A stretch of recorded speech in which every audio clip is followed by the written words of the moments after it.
G'day guys, Raymond here. On this episode we will be fixing this here said Ranger. So this is a 2018 PX2 Ranger or a 6-speed automatic 3.2 litre.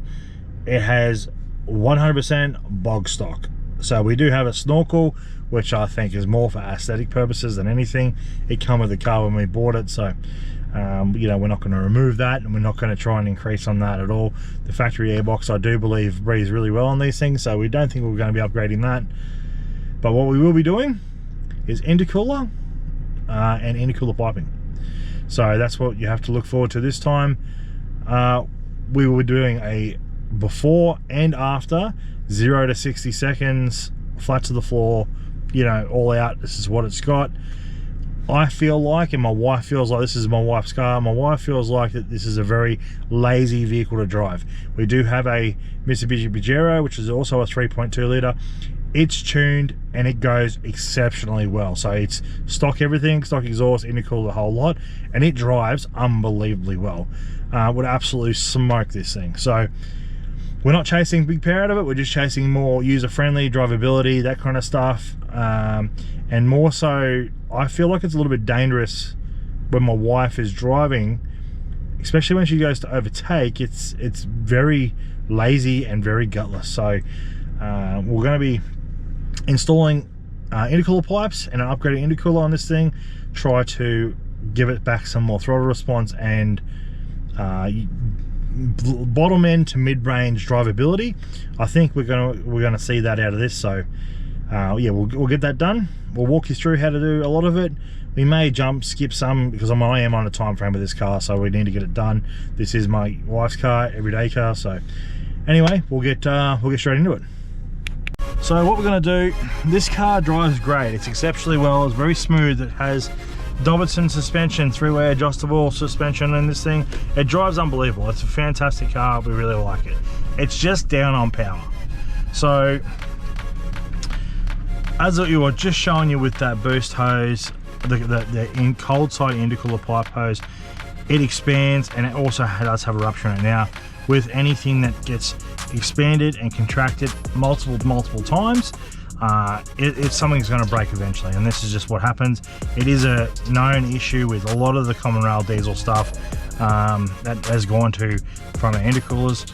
We're going to replace the intercooler on this thing, as well as the intercooler pipes, and the intercooler pipes we're going to change to a aluminium set, so we don't have any of this issue ever again. And the intercooler itself, we're going to replace that with an upgraded intercooler. It's thicker, a little bit larger, but most importantly, it has aluminium end tanks, where this intercooler, the factory one, it has plastic end tanks, which are known for failure. So what we're going to do right now is we're actually going to go and do a 0 to 60 run. We'll pull out here in a minute and we'll just hold it flat to the floor, 0 to 60, and we'll see what she does. And then we'll go ahead and replace those parts and do another 0 to 60 run. And we'll see if it's improved at all any. If not, that's fine too. We're just looking for some more reliability and more consistency with this thing. So right now we're in drive. We'll just pull out. There's nothing coming. Okay, so we're going to pull up here, 0 to 60, and go.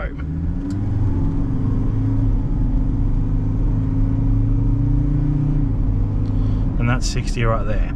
So, you know, it's definitely no rocket ship. As we can see by that, we are looking for, like I said, more consistency and more user-friendly drivability with this thing. So we'll put it in gear and we'll put it on the brake. So as you can see with this here, it's lifting up. So, and again, and it's actually split there. I can actually feel that. So yeah, as we can see with the oil that's coming out of here, it's like this intercooler pipe does have a split, and you can see that it's swelling, and we're only putting a light amount of pressure on this, boost pressure on this hose at the moment. You can see it swelling up, and that's actually losing efficiency out of this actual hose. So we're going to go ahead and replace these, and we'll come back with you while we're doing it. Rightio, so for this one we're going to just use a basic set of hand tools. We have our spanners, a small socket set, a couple of deep sockets, 2 different types of screwdrivers, and a couple of pair of pliers. I don't feel like we're going to need anything other than the cutters and back there, and a pair of point nose pliers. I don't feel like we're going to need much more than that. This should be a pretty straightforward job, so we'll just we'll rip in.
Alright, so let's go and find what hoses are for what.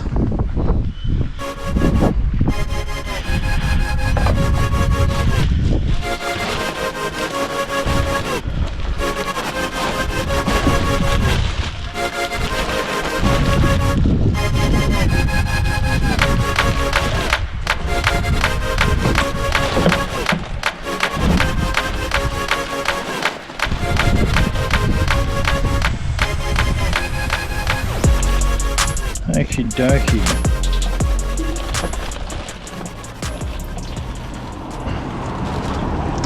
Guys, I am really happy with the quality of this shipping. As you can see there, All Terrain Industries, they've actually put together a really good kit, so pretty happy with that really. It's these nice Ziploc bags. So this one here has a sensor in it just there, so I would go ahead and say that's not our, you can see the sensor hole there, so I'm going to go ahead and say that's not our intercooler pipe. So slide this one back in.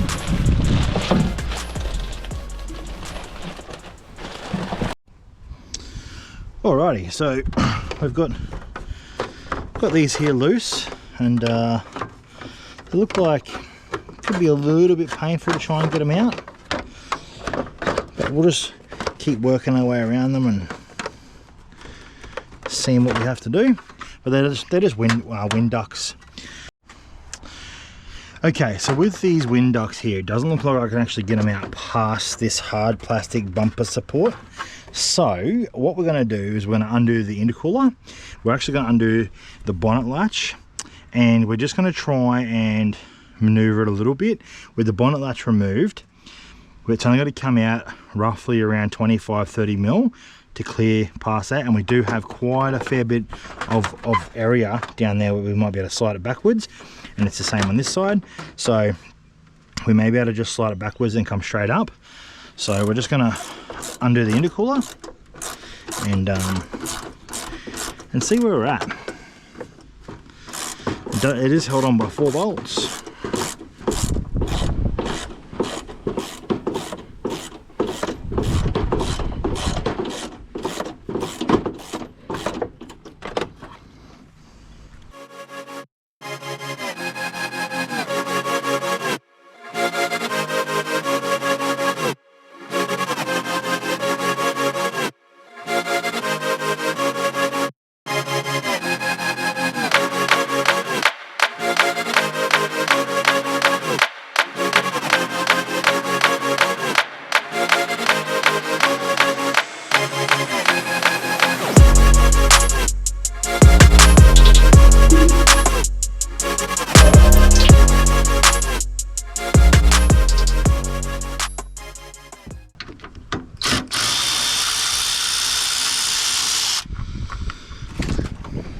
Guys, if you're unsure where the bolts go, or if you think you're going to lose them, just put them straight back to where they come from.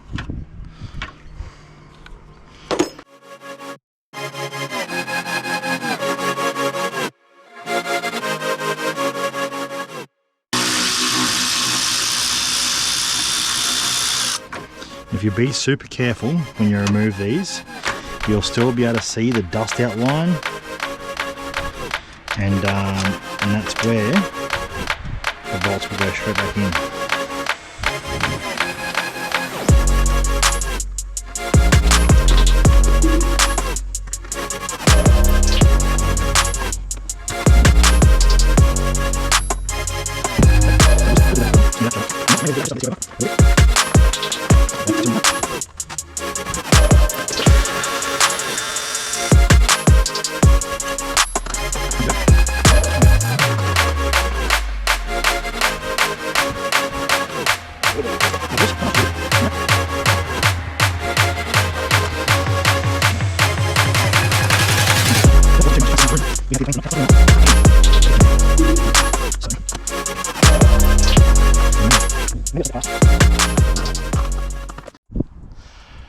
Righto, so we've had to pull the bull bar off, slightly off, moved it forward just so we can pull the intercooler out, slide it in this way. It was a bit of a pain in the ass. I had to just loosen up the headlights and get to it like that.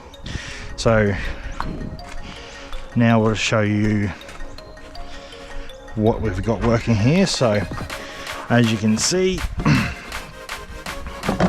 the 2 intercoolers. So this is much thicker aluminium tank, front and back.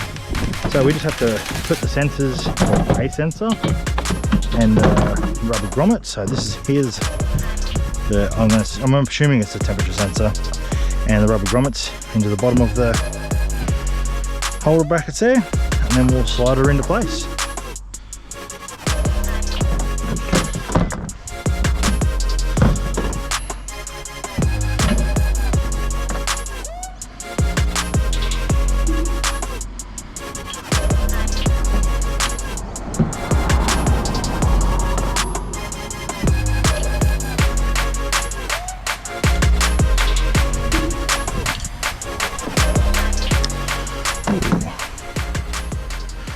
Actually, that's going to be a different bolt.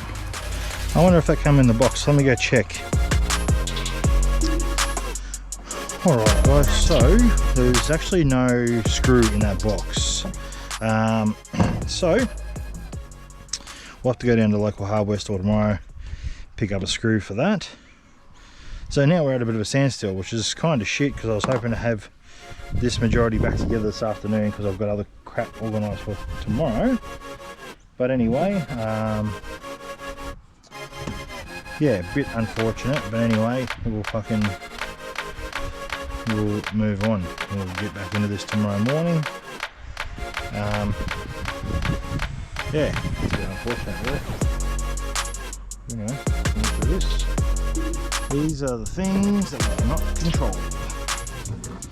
So we'll just sit that there, ready for tomorrow. We'll put the dirty one outside the car.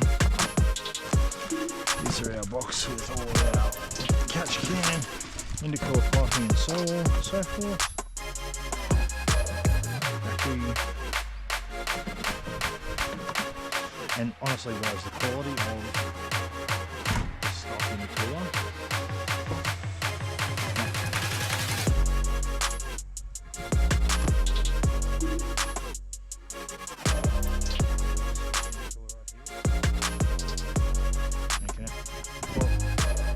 what I will do though in the meantime is I'll walk through with you guys what was involved in order to pull the bull bar off. So essentially, to get the intercooler out, you have these two nuts, 2 bolts down low. You have 1 bolt there either side, 2 up there with 1 plastic one at the end there. That just gives us a little bit of wiggle room here to just to get these out of the way.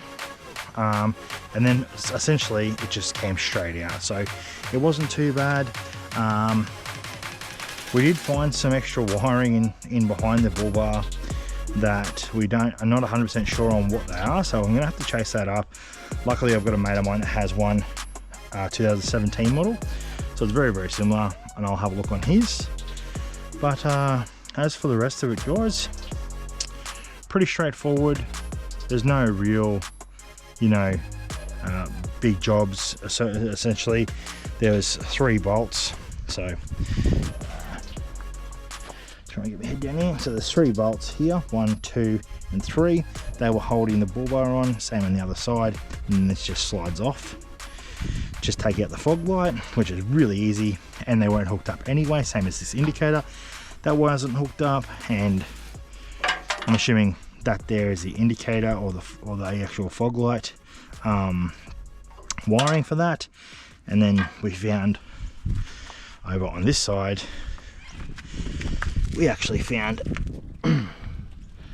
this is from up the top, so it's something completely different, but this is the distance and / parking sensors, and once again fog light.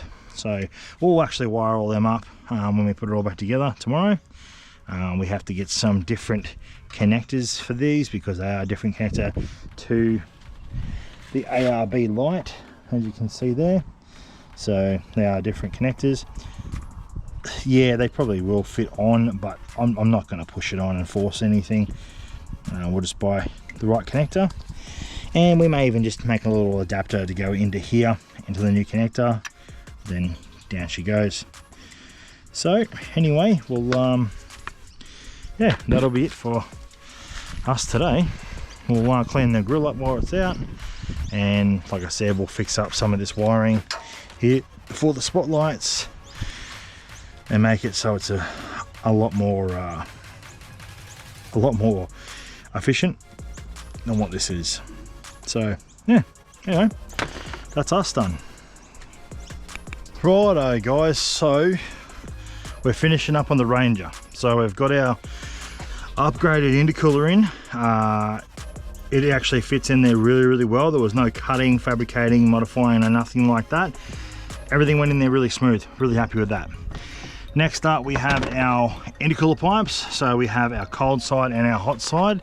Our hot side is located down there, and it does change the route of that quite substantially, which is actually, I think it's a far better design, but we'll see it before it works. But this is actually the original one here. So it goes up onto the turbo like that, comes around, and then there's another pipe that goes from here over to the intercooler, to the factory intercooler here. So it completely changes that, which is cool. Now, this intercooler pipe over here, like the cold side intercooler pipe, did require some modifications. I had to shave it down right up to where the bellow is. So when I say bellow, I'm talking about this section right here. So where I had to shave it down, there was a bit of pipe out, seen at about 5 mil. I had to shave that down, and same on the other side. Okay, so when you put the hose clamp on, it still can't come off, the pipe won't fall off, nothing like that. But I had to shave it down because it was actually touching on the throttle body and on the intercooler at the same time. So we had to shave that down, no big deal. Once we did that, it actually fits on there really well. I'm very happy with the way they actually look and presents really well. Really interested to see on what the throttle response is going to be like. I'm not really after any kind of power increase or anything like that, just the throttle response is going to be what I'm looking for here. So we'll just sit this on for now in case we've got to come back and fix up a few things. And all right guys, so we're back in the Ranger now. We're about to take this thing for its first drive with the new intercooler and intercooler pipe, and we'll just see how it feels. So I think, I actually think already I can feel the throttle is very, like, a lot sharper, I feel. It's not really laboring or waiting for the pipes to expand to fill and then allow the boost pressure into the cylinders.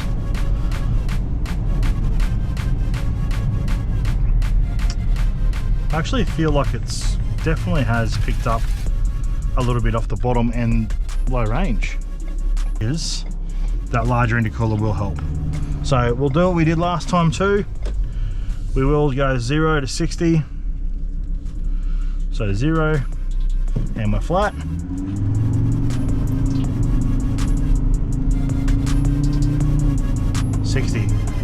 So I'll actually have to cross-reference that with the 2 other ones that I've done in times and see what they're like. But it wouldn't have shaved off much. It's more for just when you're driving around town normally. I feel like it's actually increased and it's made a considerable difference, I think.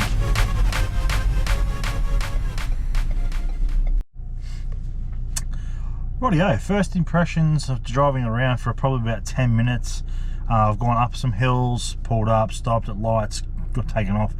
I actually think it's made a really big difference. So the expansion of the pipe is not happening, and it's whatever the ECU is determining the boost pressure needs to be. So if it needs to be 15 pound of boost, that's what the engine's trying to demand, then the actual engine is getting 15 pounds of boost. So the turbo is doing its job and it's not expanding that pipe, so it's not using any of that energy to expand the pipe. It's going straight through on top of the pistons and using the 15 pounds as it needs to, as it wants, as it's demanding, you know.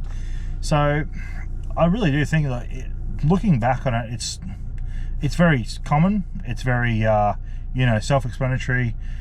But however, it has made a big difference. Now, I know in my father-in-law's D-Max, that pipe swells up quite large. Like, it's really, really noticeable. This one wasn't as noticeable because the pipe is much shorter. But with his, the pipe's a lot longer. So therefore, it is going to expand quite a lot more. So when I do his car, his has already been tuned. And it actually makes really good power. It's tuned for towing. So I think with his, he's going to see a very big difference in the way his drives off the bottom and mid-range. You're not going to notice any difference really at the top end. It's really as the pipe is expanding. So when you're putting your foot down, or if you're cruising along and you see some increase in load up a hill, or some increasing in wind, that's when you're going to see that pipe expand, because the ECU is demanding, the engine is demanding more boost, the ECU is trying to give it more boost, and the boost is trying to go from the turbo to the engine is actually just expanding the pipe. So yeah, I really do think that this is a great improvement on the car, and I do believe that this is going to help significantly once tuned. So we will be getting this car tuned. We're going to go ahead and fit a catch can to it next, which we have that, which we'll do soon, and we're going to replace the turbo with, I think, there's a couple of different options out there for the turbos. There's actually a place in Western Australia that we're going to ask them and see what their shipping's obviously like and what the time frame is on the turbo, because there is other places around, especially in Queensland, that we can utilize there for a turbo as well, because we're not chasing big power to this thing. It's just trying to get it to keep revving past 3,000 RPM. So once these things get to say 2,700, you see a really big decrease in power. And to be honest, they're quite a lazy four-wheel drive. We will be getting a transmission cooler from the same places where the turbo is in Western Australia. They do a direct bolt-in kit, which is really nice.